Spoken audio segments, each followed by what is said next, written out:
Hello everyone, welcome back to Ninja Prep. This is Kapil Goyal, your educator and mentor for PG physics. तो अगर आप लोग preparation कर रहे हैं असिस्टेंट प्रोफेसर फिजिक्स या कॉलेज लेक्चरर फिजिक्स एग्जाम की, तो एकदम राइट प्लेटफॉर्म पर आप आए हैं। तो क्वेश्चन प्रैक्टिस सीरीज अभी चल रही है, जिसके अंदर मैं आपको सॉलिड स्टेट फिजिक्स के काफ़ी सारे चैप्टर्स या लेक्चर्स प्रोवाइड करा चुका हूँ प्रैक्टिस क्वेश्चंस के।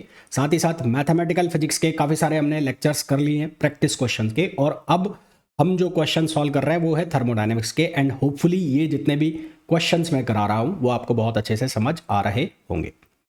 तो थर्मोडायनेमिक्स का आज है lecture number 2। Lecture number 1 already मैंने अपलोड कर दिया है, आप लोगों ने से काफ़ी लोगों ने उसको देख भी लिया होगा, और जिन्होंने नहीं देखा है उसको जाइए भाई देखिए। अगर एग्जाम की प्रिपरेशन कर रहे हो तो ये क्वेश्चन आपके लिए काफ़ी यूजफुल होने वाले हैं, है ना। तो और इसका जो पीडीएफ है वो आपको मिलेगा मेरा Telegram group CSIR net physical के अंदर। तो अगर अभी तक टेलीग्राम ग्रुप ज्वाइन नहीं किया है तो टेलीग्राम ग्रुप को भी ज्वाइन कर लीजिए। चैनल को अब तक सब्सक्राइब नहीं किया है, प्लीज़ चैनल को, वीडियो लाइक आप ज़रूर करें। आपके लाइक करने से आपकी तरह और भी लोग जो प्रिपरेशन कर रहे हैं इन एग्ज़ाम्स की, चाहे फिर वो HPSC का असिस्टेंट प्रोफेसर हो, MPPSC का असिस्टेंट प्रोफेसर एग्ज़ाम हो, RPSC का असिस्टेंट प्रोफेसर एग्ज़ाम हो, या फिर UKPSC का पॉलिटेक्निक लेक्चरर एग्ज़ाम हो, तो ऐसे सभी बच्चों को जिनको रिक्वायरमेंट होती है इन लेक्चर्स की, वहाँ तक ये वीडियोस पहुँच जाते हैं। तो प्लीज़ लाइक ज़रूर कीजिएगा। तो चलिए स्टार्ट करते हैं आज का लेक्चर। तो क्वेश्चन नंबर फर्स्ट में बोला गया है the value of entropy at absolute zero of temperature would be. तो ये थर्मोडायनेमिक्स का बेसिकली थर्ड लॉ होता है कि जितने भी एब्सोल्यूट जीरो टेम्परेचर पर जितने भी क्रिस्टलाइन स्ट्रक्चर है उन सभी की एंट्रोपी क्या होती है, जीरो होती है। तो थर्ड लॉ ऑफ थर्मोडायनेमिक्स भी इसको कहते हैं कि एब्सोल्यूट टेम्परेचर पर, एब्सोल्यूट जीरो टेम्परेचर पर जितने भी क्रिस्टलाइन स्ट्रक्चर है उनकी एंट्रोपी क्या होती है, जीरो होती है। तो ये क्या आ जाएगा, zero for all materials. Next question पे आ जाइए। नेक्स्ट क्वेश्चन में बोला है the temperature difference between hot and cold reservoir of 2 Carnot engine. 2 Carnot engine दिए, एक कार्नोट इंजन है A और एक कार्नोट इंजन है B, है ना। इसका हॉट टेम्परेचर है TH और इसका कोल्ड टेम्परेचर है TC। सिमिलरली यहाँ पर भी क्या है, TH है और यहाँ पर भी क्या है, TC है। ये सेम लिखा हुआ है, R सेम। अब हमें अकॉर्डिंग टू क्वेश्चन ये बोला है कि डिफरेंस जो है TH माइनस TC A के लिए वो सेम है TH माइनस TC किसके लिए, B के लिए। तो ये डिफरेंस सेम है। अब हम ये बहुत अच्छे से जानते हैं कि जो एफिशिएंसी है वो किसके बराबर होती है, high temperature minus cold temperature यानी कि लो टेम्परेचर अपॉन TH। तो ये तो दोनों के लिए सेम है, ये दोनों के लिए सेम है। तो यहाँ से साफ साफ दिख रहा है कि जो एफिशिएंसी है वो रेसिप्रोकल हो गई किसके, हॉट टेम्परेचर के रेसिप्रोकल हो गई है। हमें एफिशिएंसी दी है दोनों इंजन की, तो NA upon eta A upon eta B, हमें ये वैल्यू दी है 1/2। तो क्योंकि यहाँ से रेसिप्रोकल है तो मैं इसको किस तरह से लिख सकता हूँ, इसको मैं लिख सकता हूँ THB अपॉन THA, यानी कि B का हॉट टेम्परेचर और A का हॉट टेम्परेचर का जो रेशो है वो 1/2 हो गया। पर हमें क्या पूछा है, A के हॉट टेम्परेचर का B के हॉट टेम्परेचर से रेशो। तो यहाँ से हम क्या लिख सकते हैं, THA अपॉन THB, और ये आंसर कितना आ गया, 2। तो हमारे पास इसका जो सही आंसर है वो कितना आ जाएगा, 2 आ जाएगा। ठीक है, नेक्स्ट क्वेश्चन पे आओ। नेक्स्ट क्वेश्चन में बोला है with regard to entropy which of the following statement is false. Entropy के रिगार्डिंग इनमें से कौन सा स्टेटमेंट गलत है। पहला बोला है in a reversible process the entropy change of the universe is zero, बिल्कुल सही है। रिवर्सिबल प्रोसेस के अंदर DS की जो वैल्यू है वो क्या आती है, जीरो आती है। रिवर्सिबल प्रोसेस के अंदर एंट्रोपी चेंज जो है वो कितना आता है, जीरो आता है। ठीक, for any process the entropy of universe never decreases. Entropy जो है वो जनरेशन की हमेशा ग्रेटर देन और इक्वल्स टू जीरो होगी। तो ये भी सही है और ये भी सही है। इरिवर्सिबल प्रोसेस के लिए एंट्रोपी हमेशा ग्रेटर देन जीरो होगी, इसका मतलब ये भी सही है। फिर उसके बाद आया when a system changes state the resulting entropy changes depend upon the process पे डिपेंड ही नहीं करती। क्यों, क्योंकि एंट्रोपी जो है वो पॉइंट फंक्शन होता है। एंट्रोपी पॉइंट फंक्शन है तो वो प्रोसेस पे डिपेंड करेगी नहीं। वो किस पे डिपेंड करेगी, वो केवल फाइनल और इनिशियल स्टेट पर डिपेंड करेगी। यानी कि जो फोर्थ स्टेटमेंट लिखा हुआ है वो गलत लिखा हुआ है। नेक्स्ट क्वेश्चन पे आ जाओ। नेक्स्ट क्वेश्चन में बोला है अ थर्मली इंसुलेटेड। अब यहाँ पर ये बहुत काम की चीज़ है, थर्मली इंसुलेटेड। तो थर्मल इंसुलेटेड जो एक बॉक्स है, उस बॉक्स का जो वॉल्यूम है वो हमें कितना गिवन है, 2V है। ये पूरे बॉक्स का वॉल्यूम है 2V। Has a partition which divides it into two chambers, इसको दो चैम्बर में बांटा हुआ है ऑफ इक्वल वॉल्यूम। तो ये वॉल्यूम V है और ये वॉल्यूम V है, इसका प्रेशर P है, इसका टेम्परेचर T है, इसका प्रेशर P है, इसका टेम्परेचर T है। Each chamber contains helium gas at temperature T and pressure P। On removing the partition को रिमूव कर दिया, तो ये बिफोर स्टेज है, ये बिफोर स्टेज है, और आफ्टर स्टेज हो जाएगी ये जब पार्टीशन को रिमूव कर दिया। तो टोटल वॉल्यूम कितना हो जाएगा 2V। दो मिक्स हो जाएंगी दोनों गैसेस जो कि हीलियम गैस है, तो चेंज इन एंट्रोपी बताना है। तो चेंज इन एंट्रोपी हम कैसे निकालते हैं, ds इक्वल्स टू क्या होगा, integration of dq upon t, integration of dq upon t। अब यहाँ पर लिखा है थर्मली इंसुलेटेड, तो थर्मल इंसुलेटेड का मतलब हो गया थर्मल इंसुलेटेड, तो थर्मल इंसुलेटेड का मीनिंग हो गया कि कांस्टेंट टेम्परेचर है, कांस्टेंट टेम्परेचर। और कांस्टेंट टेम्परेचर के केस में जो डेल क्यू है वो बराबर होता है डेल डब्ल्यू, और उसकी वैल्यू किसके बराबर होती है, NRT ln V2 upon V1, ln V2 upon V1, ये वैल्यू होती है, ठीक है, nRT ln V2 upon V1। तो V2 जो है, अब यहाँ पर क्या लिखा है, ds equals to del Q upon del T, तो ये वैल्यू यहाँ पर डाल दें हम, तो यहाँ पर ये वैल्यू डाल देते हैं, तो ये बन जाएगा nRT अपॉन टी, ठीक, और ln V2 अपॉन V1, तो ये t से t कैंसिल हो गया।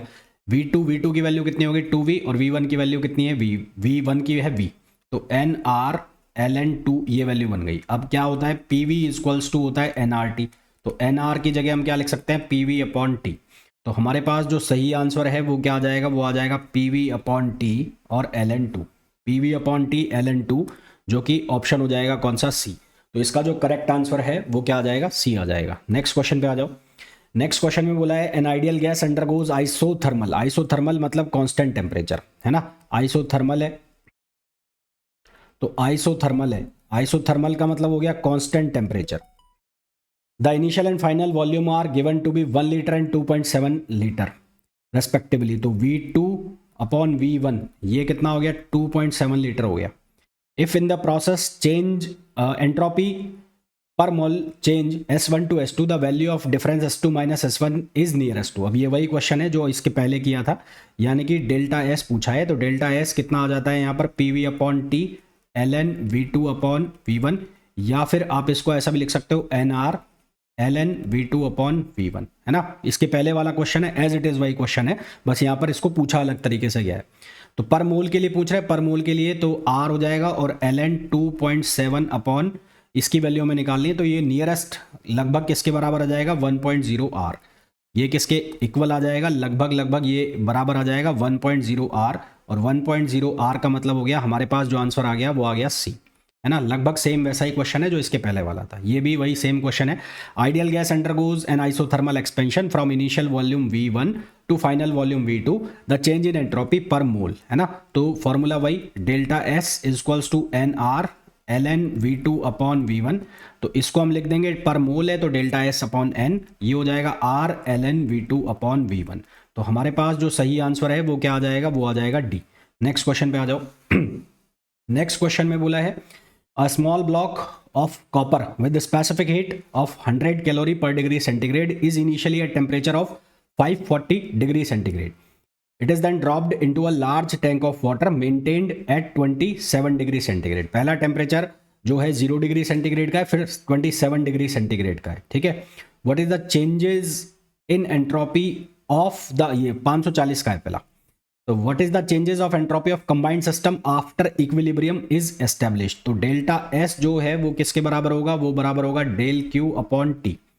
तो डेल Q को हम क्या लिख सकते हैं, CdT, तो C और dt अपॉन टी, टेम्परेचर 540 है, उसको केल्विन में कन्वर्ट कर लो तो ये हो जाएगा 813, ये कितना हो जाएगा 813, जब इसको हम केल्विन में कन्वर्ट कर लेंगे, और 27 को कन्वर्ट करोगे तो ये हो जाएगा 300। तो यहाँ से ये जो हमें कैलोरीज दी है इसकी वैल्यू रखो, तो यहाँ पर 100 ln t में जाएगा, तो ये कितना बनेगा, ln 300 अपॉन 813, ln 300 अपॉन 813, और इसको हम जब सॉल्व करेंगे तो लगभग -100 कैलोरीज पर केल्विन आंसर आएगा, कैलोरीज पर केल्विन। ये आंसर आएगा। इसका मतलब माइनस आ रहा है तो डिक्रीज हो रही है, तो हमारे पास जो आंसर आ जाएगा वो क्या आ जाएगा, ए आ जाएगा। नेक्स्ट क्वेश्चन पे आइए। एफिशिएंसी ऑफ परफेक्ट रिवर्सिबल यानी कि Carnot engine operating between T and zero. तो T1 टेम्परेचर है टी और T2 टेम्परेचर है जीरो। तो एफिशिएंसी जो होती है वो होती है T1 minus T2 upon T1, यानी कि higher temperature minus lower temperature upon higher temperature. तो लोअर टेम्परेचर को जीरो कर दिया और हायर टेम्परेचर सेम है, तो ये कितना हो गया 1। तो इसकी एफिशिएंसी कितनी हो जाएगी 1, यानी कि 100%। Next question, thermodynamic system maintained at constant temperature and pressure. Constant temperature और प्रेशर, तो कांस्टेंट टेम्परेचर और प्रेशर की जब बात हो, constant temperature and constant pressure, constant temperature and constant pressure की जब बात हो, यानी कि ये तो हो गया आइसोथर्मल और यहां पर क्या आ गया आइसोबारिक, यहां पर क्या आ गया आइसोबारिक। तो इस केस में आ जाती है Gibbs energy.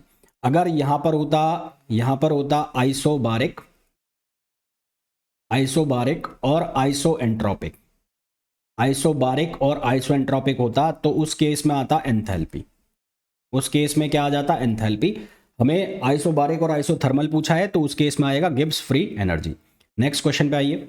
Isothermal compressibility of substance is defined. तो आइसोथर्मल कंप्रेसिबिलिटी को डिफाइन किया गया है। आइसोथर्मल कंप्रेसिबिलिटी डिफाइंड की गई है KT इक्वल्स टू -1/V और dV अपॉन dP और T।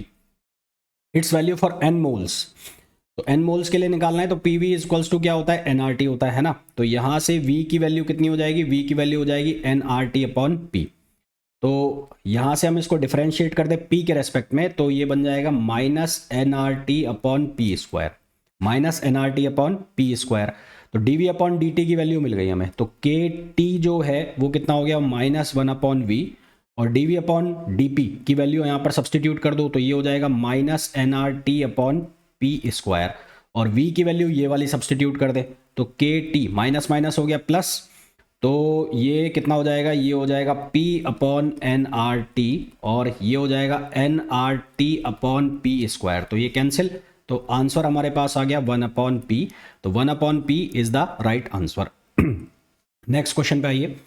नेक्स्ट क्वेश्चन में हमें बोला गया है late U, T, S and P denote respectively the internal energy, temperature, entropy and pressure of a thermodynamic system, then a change in the free energy delta F if F equals to U minus TS measures। तो F जो है F U minus TS, इसका यदि मैं क्या करूं differentiation कर दूं तो ये बन जाता है DU minus TDS minus SDT, ये बन जाता है। अब जब मैं हेल्महोल्ट्ज़ फ्री एनर्जी की बात कर रहा हूं तो यहां पर हमारे पास चलता है constant temperature and volume, constant temperature और वॉल्यूम चलता है। तो यहाँ पर हमारे पास जो इक्वेशन बनेगी जब हम कांस्टेंट टेम्परेचर और वॉल्यूम की बात करते हैं तो फाइनल वैल्यू हमारे पास DF की जो आती है वो हमारे पास आती है -PdV और -SDT, -PdV -SDT। अब यदि मैं कांस्टेंट टेम्परेचर के ऊपर लूँ तो कांस्टेंट टेम्परेचर के ऊपर यहाँ से क्या बनेगा DF इक्वल्स टू -PdV, ये बनेगा constant temperature at constant temperature. क्यों, क्योंकि dt हो जाएगा जीरो, तो dt जीरो हो जाएगा तो कांस्टेंट टेम्परेचर के ऊपर ये बन जाएगा -PdV। PdV क्या होता है वर्क, तो work done on a system at constant temperature, है ना। तो ये हमारे पास इसका सही आंसर क्या आ जाएगा, C आ जाएगा। नेक्स्ट क्वेश्चन पे आ जाओ। नेक्स्ट क्वेश्चन में बोला है Helmholtz free energy is given as F equals to U minus TS, then which of the relation is hold true. तो CV जो होता है CV, वो CV हमें निकालना है तो वो del Q upon del T या DU अपॉन DT ये निकालना है। अब हेल्महोल्ट्ज़ के केस में, हेल्महोल्ट्ज़ के केस में जो U है ना, टेम्परेचर है, टेम्परेचर कांस्टेंट है तो इसको हमने लिख लिया del Q upon del T। अब del Q upon del T लिख लिया, हमारे पास जो हेल्महोल्ट्ज़ है उसके लिए हम इक्वेशन लिखते हैं -PdV इक्वल्स टू -SDT। तो यहाँ से हम लिख सकते हैं DF upon DT equals to -S, ये किस पर, at constant volume, at constant volume. तो कांस्टेंट वॉल्यूम के ऊपर हमने ये लिख लिया यहाँ से, ठीक है, ये कांस्टेंट वॉल्यूम के ऊपर लिख लिया। अब ये जो DF अपॉन DT है, DF upon DT equals to -S, इसको हम क्या करेंगे, इसको करेंगे डिफरेंशिएट। तो इसको डिफरेंशिएट करेंगे तो ये लिखा जाएगा ds upon D T equals to minus d2f upon dt2, ये लिखा जाएगा। इसको मैं t से मल्टीप्लाई कर दूंगा तो t ds upon D T equals to minus t d2f upon dt2, minus t d2f upon dt2। अब TDS किसके बराबर हो गया, DQ के बराबर हो गया, तो DQ upon DT equals to minus T D2F upon DT2। अब DQ अपॉन DT जो है वो किसके इक्वल हो जाएगा, वो इक्वल हो जाएगा CV के, तो ये यहाँ से किसके इक्वल हो गया, CV के इक्वल हो गया। तो आंसर हमारे पास क्या आ जाएगा, CV equals to minus T D2F upon DT2।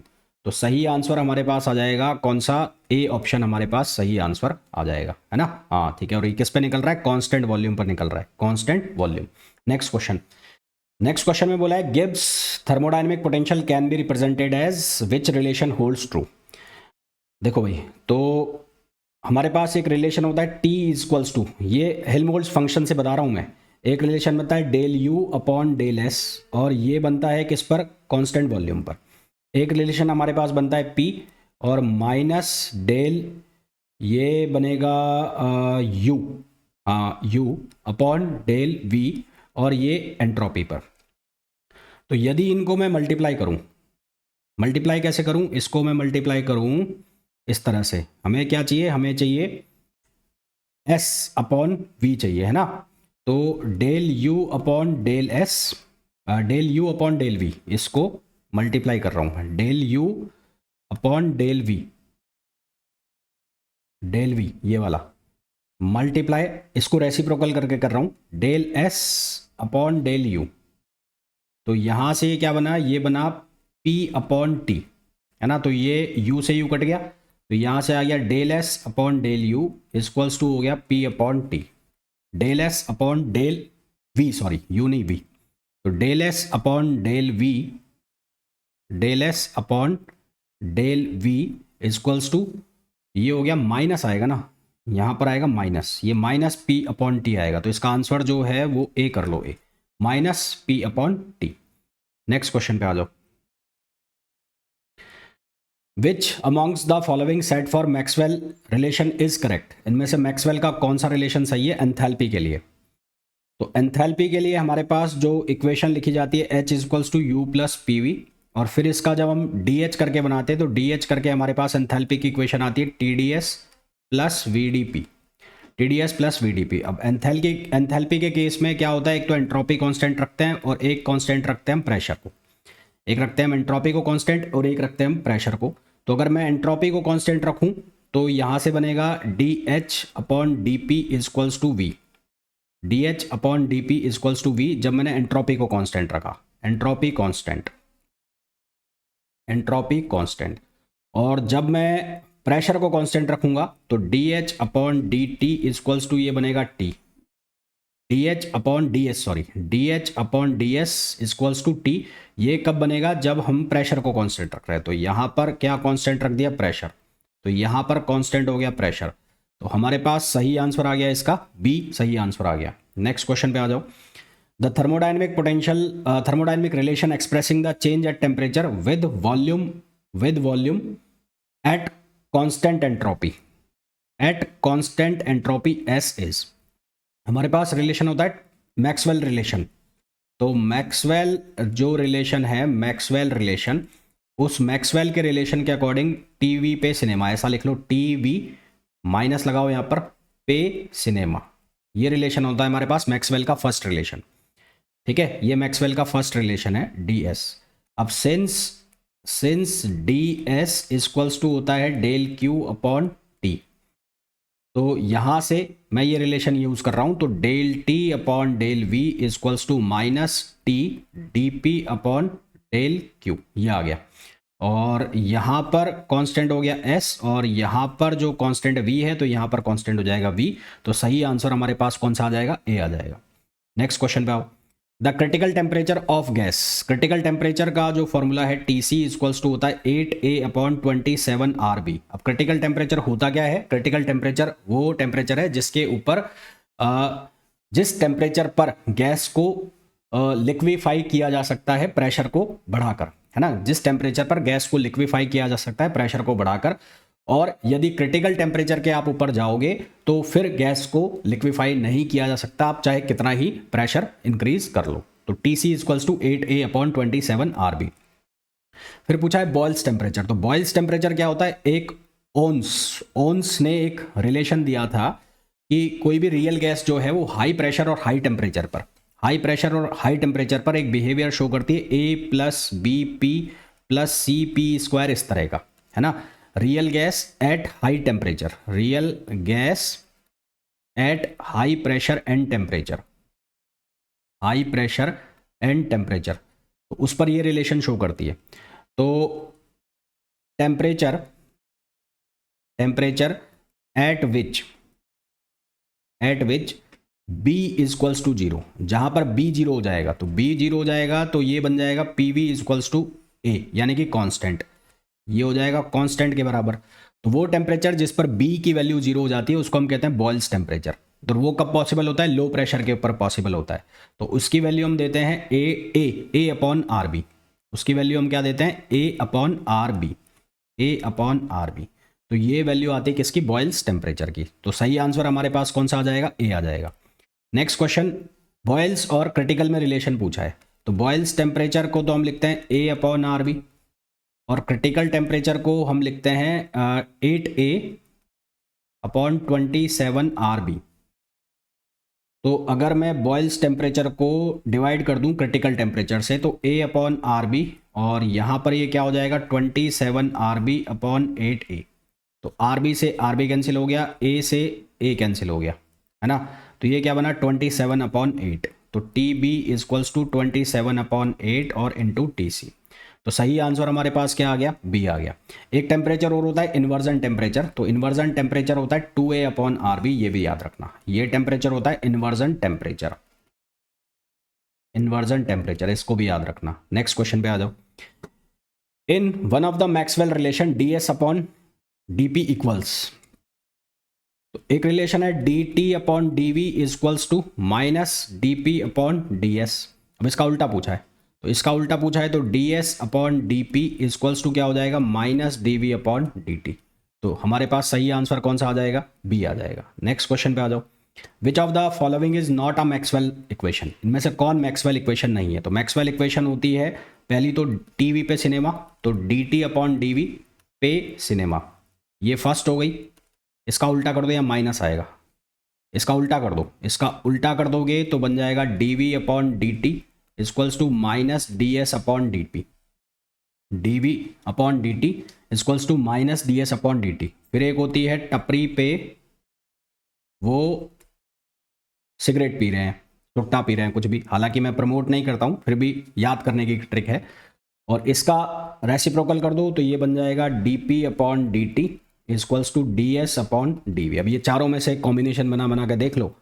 तो यहाँ पर बन रहा है DS/DV और DP/DT, ये हो गई ये वाली, तो ये है। फिर DT/DV और DP/DS, ये वाली है, ये फर्स्ट हो गई। फिर यहाँ लिखा है DT/DP, DV/DS, ये वाली भी है। तो इसका मतलब ये नहीं है, तो ये मैच भी नहीं कर रही है। नेक्स्ट क्वेश्चन पे आ जाओ। For a thermodynamic system Helmholtz energy, तो हेल्महोल्ट्ज एनर्जी को हम लिखते हैं F से, और वो होता है U - TS। और ये कब होता है, जब यहाँ पर कांस्टेंट रखा जाता है वॉल्यूम को और टेम्परेचर। तो ये सही आंसर आ गया। नेक्स्ट क्वेश्चन पे आओ। For an isolated system, Helmholtz energy के लिए पूछा है कौन सा सही है। तो हेल्महोल्ट्ज एनर्जी के लिए इक्वेशन हम लिखते हैं -PdV - SdT, ये इक्वेशन लिखते हैं। तो एट कांस्टेंट वॉल्यूम, तो कांस्टेंट वॉल्यूम के ऊपर क्या होगा, PdV 0 हो जाएगा, तो ये बनेगा DF/DT, और वॉल्यूम कांस्टेंट कर दिया तो यहाँ पर आ जाएगा -S। तो सही आंसर हमारे पास आ जाएगा A। नेक्स्ट क्वेश्चन पे आइए। विच of the following statement is correct, chemical potential photon का जो होता है वो 0 होता है। क्यों होता है कि केमिकल पोटेंशियल फोटोन का 0 क्यों होता है, क्योंकि फोटोन जो है वो कंजर्व नहीं होता सिस्टम में, वो लगातार क्रिएट और डिस्ट्रॉय होता रहता है, इसलिए उसका जो केमिकल पोटेंशियल है वो 0 होता है। केमिकल पोटेंशियल का फॉर्मूला क्या होता है, वो होता है ΔG/ΔN, ΔG/ΔN, ये केमिकल पोटेंशियल का फॉर्मूला होता है। तो photon is not conserved, photon is not conserved, तो फोटोन कंजर्व नहीं होता, इसलिए इसका केमिकल पोटेंशियल क्या होता है, जीरो होता है। नेक्स्ट क्वेश्चन पे आइए। A gas off molecular mass m is temperature T if the its obeys the Maxwell Boltzmann velocity distribution law, the average speed का जो फॉर्मूला होता है C एवरेज या V एवरेज भी आप लिख सकते हो, तो ये आता है 8 KB, यहाँ बोल्ट्जमान कांस्टेंट है अपॉन पाई m, इसको आप ऐसे भी लिख सकते हो 8 RT अपॉन पाई m। तो ये जब मैं लिख रहा हूँ m, तो ये तो होता है मॉलिक्यूलर वेट, ये वाला m है मॉलिक्यूलर वेट, ये है मॉलिक्यूलर मास, ये है मॉलिक्यूलर मास, और इसी फॉर्मूला को आप ऐसे भी लिख सकते हो √8p अपॉन पाई रो, इसको आप ऐसे भी लिख सकते हो। तो ये तीनों तरीके हैं इसको लिखने के। तो हमारे पास जो सही आंसर है वो आ गया डी। ये वाला जो है ये वाला फॉर्मूला, ये लिखा है मोस्ट प्रोबेबल स्पीड का, ये है मोस्ट प्रोबेबल स्पीड का फॉर्मूला, मोस्ट प्रोबेबल स्पीड। तो ये मोस्ट प्रोबेबल स्पीड है, तो ये तो आएगा नहीं, तो सही आंसर हमारे पास क्या हो गया, डी हो गया। नेक्स्ट क्वेश्चन पे आओ। डायटोमिक गैस जो है वो ट्रांसलेट कर सकती है, रोटेट कर सकती है, वाइब्रेट कर सकती है, तो इसकी डिग्री ऑफ फ्रीडम हो जाएगी 7, है ना। अगर यहाँ पर वाइब्रेट नहीं होता तो डिग्री ऑफ फ्रीडम हो जाती 5, if not vibrate, if not vibrate, अगर वाइब्रेट नहीं होती। तो kinetic energy per unit molecule निकालना है, तो वो कैसे निकालेंगे, वो होता है FRT/2, तो F की वैल्यू रख दो यहाँ पर, तो ये आ जाएगा 7RT/2, और अगर K में लिखना है तो ये आ जाएगा 7KT/2, तो सही आंसर हमारे पास आ जाएगा डी। R = KN होता है, पर मॉलिक्यूल पूछा है तो U/N आ जाएगा, है ना। यहाँ से मैं लिख भी देता हूँ, R = KN होता है, तो आपसे पूछा है पर मॉलिक्यूल, तो U/N बन जाएगा, तो यहाँ से 7/2 आ जाएगा। Next question. In kinetic theory of gases the pressure of gas in container can be written as, तो हमारे पास जो काइनेटिक थ्योरी ऑफ गैस है उसमें इक्वेशन बनती है PV = 2/3 1/2 mc²। अब ये जो एनर्जी होती है ये होती है average kinetic energy, average kinetic energy पर मॉलिक्यूल, पर मॉलिक्यूल, ठीक है। और तो ये हो गया PV = 2/3 और U। अब वॉल्यूम लिखना है तो इसको मैंने लिख दिया 2/3 और यहाँ पर U/V, तो ये पर यूनिट वॉल्यूम हो गया, पर यूनिट वॉल्यूम हो गया। तो U जो डिपेंड कर रहा है वो रिप्रेजेंट कर रहा है, वो किसको कर रहा है, kinetic energy per unit volume. तो सही आंसर हमारे पास कौन सा हो जाएगा, डी हो जाएगा। नेक्स्ट क्वेश्चन पे आओ। Dimension of phase space, diatomic है, डायटोमिक, तो डायटोमिक के लिए क्या करोगे, 10⁻² कर दोगे, नंबर जो जितने हैं टोटल उसको 2 से स्क्वायर कर दिया, तो ये कितना आ जाएगा, 100। तो सही आंसर हमारे पास कितना आ जाएगा, 100 आ जाएगा। फिर number of phase coordinates in phase space, तो फेज स्पेस जो है, फेज स्पेस में कितने कोऑर्डिनेट्स हो जाएंगे, 6 कौन कौन से हो जाएंगे, एक तो हो जाएगा किसका, मोमेंटम स्पेस का, है ना, एक तो हो जाएगा मोमेंटम स्पेस का, और एक जो है हमारे पास पोजीशन स्पेस का हो जाएगा। तो टोटल कितने हो जाएंगे, 3 उसके और 3 उसके, तो टोटल कितने हो जाएंगे, 6।